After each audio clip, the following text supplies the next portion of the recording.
नमस्कार सर्वांना. श्री स्वामी समर्थ. श्रीकृष्ण म्हणतात, तुळशीजवळ दिवा लावल्यास काय होते? चला तर मग पाहूया, तुळशीजवळ दिवा लावल्यास काय होते.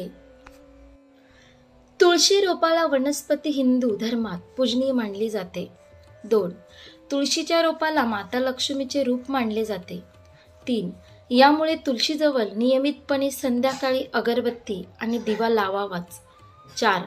पण तुळशीजवळ कोणत्या तेलाचा दिवा लावावा हे जाणून घेऊया. 5. तुळशीजवळ तुपाचा दिवा लावावा. 6. तुळशीजवळ नेहमी तुपाचाच दिवा लावावा, तेलाचा नाही. 7. तुपाचा दिवा लावल्याने तुळशीची शुद्धता राहते. 8. याशिवाय घरामध्ये तुपाचा दिवा भगवान विष्णूंचा निवास आहे. 9. तुळशीजवळ तुपाचा दिवा लावण्याचे फायदे. 10. तुपाचा दिवा लावल्याने घरातील नकारात्मकता दूर होते. 11. तसेच घरातील गरिबी दूर करण्यासाठी तुपाचा दिवा लावणे शुभ मानले जाते.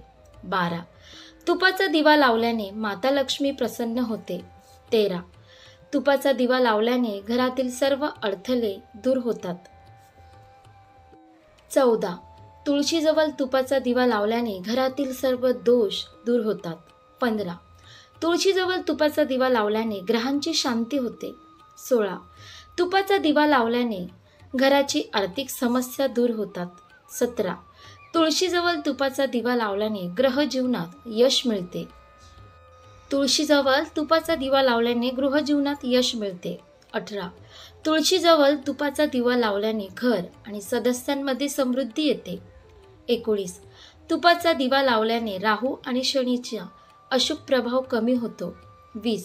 जर तुमच्या घरी तुळशीची पूजा केली जात असेल तर नियमानुसार संध्याकाळी तुळशीजवळ तुपाचा दिवा लावावा.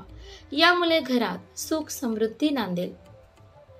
आपण या व्हिडिओमध्ये पाहिले की तुळशीजवळ दिवा लावल्यास काय होते आणि तुळशीजवळ तुपाचा दिवा लावण्याचे फायदे काय. हे फायदे आपण पाहिले, त्यामुळे आपल्याला नकारात्मक शक्तीपासून मुक्ती मिळते. तसेच सर्व दोष घरातील दूर होतात, ग्रहांची शांती दूर होते, आर्थिक समस्यापासून मुक्ती मिळते. तसेच तुळशीजवळ दिवा लावल्याचे आपण फायदे पाहिले, गृहजीवनात यश मिळते. असे अनेक फायदे आहेत. जर तुळशीजवळ दिवा लावल्यास आपली सर्व संकटेही दूर होतात. घरातील सदस्यांवर कोणत्याही प्रकारची समस्या येत नाही किंवा घरातील सदस्यांवर कोणत्याही प्रकारची संकटे येत नाही आणि अशुभ प्रभाव देखील कमी होतो. शनीचा अशुभ प्रभाव देखील कमी होतो. हे सर्व फायदे आपण तुळशीजवळ दिवा लावल्याचे पाहिले आहेत. आशा करते तुम्हाला ही व्हिडिओ नक्की आवडली असेल तर लाईक करा, शेअर करा आणि आपल्या योगेश्वर कृपा या चॅनलला सबस्क्राईब करा. भेटू एका पुढच्या नवीन व्हिडिओमध्ये. धन्यवाद. श्री स्वामी समर्थ. जय जय स्वामी समर्थ.